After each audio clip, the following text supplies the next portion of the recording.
Voici un autre exemple où on a à dessiner un graphique, mais cette fois-ci, non pas à partir d'équations, mais à partir d'un texte. Philippe part de sa maison pour aller travailler.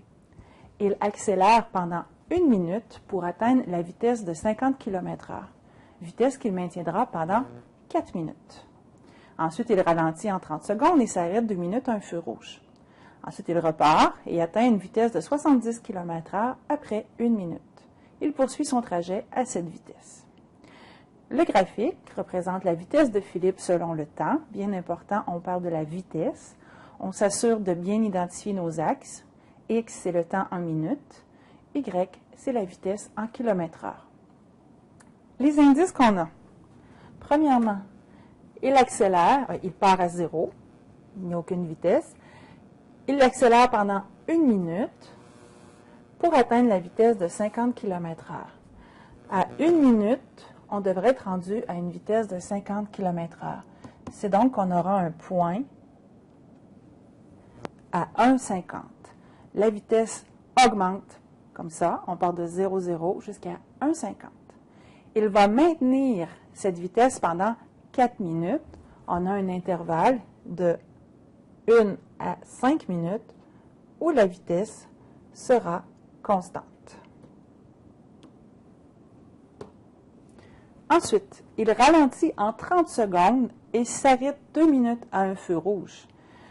De la 5e minute à 5 minutes 30 secondes, il ralentit. La vitesse va descendre et il va s'arrêter à 5 minutes 30 secondes. Les 2 minutes suivantes, de 5 minutes 30 secondes à 7 minutes 30 secondes, sa vitesse est constante à 0. Il est arrêté au feu rouge. Par la suite, il repart et atteint une vitesse de 70 km/h après 1 minute. L'accélération se fait donc entre le 7 minutes 30 secondes et le 8 minutes 30 secondes jusqu'à une vitesse de 70 km/h. Finalement, il poursuit son trajet à cette vitesse. On ne sait pas pendant combien de temps, mais on sait qu'il poursuit. Alors, on poursuit notre graphique sans le refermer. Alors, c'était la représentation graphique de la vitesse de Philippe selon le temps. Voici un dernier exemple où nous avons à représenter graphiquement une fonction définie par partie avec des caractéristiques qui sont un petit peu différentes, car cette fois-ci, il y a une fonction du deuxième degré, la fonction g de x. La méthode demeure la même. Je vais faire une table de valeurs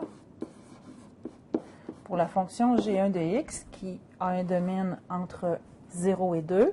Je vais remplacer x par 0, 1 et 2. À x qui vaut 0, 0. À x qui vaut 1, 1,5. Et à x qui vaut 2, 2 au carré donne 4. 4 fois 1,5, 6. J'ai le point 0, 0, le point 1, 1,5 et le point 2, 6. C'est une fonction du deuxième degré. Là, je la trace à main levée, comme ceci. G2, une droite. Le domaine va de 2 à 4. Je vais me prendre 3 points, 2, 3 et 4. Je m'assure de prendre les extrémités. 2, 6, 3, 4 et 4, 2. Le point 2, 6, c'était déjà notre point d'arrivée. 3, 4 et 4, 2.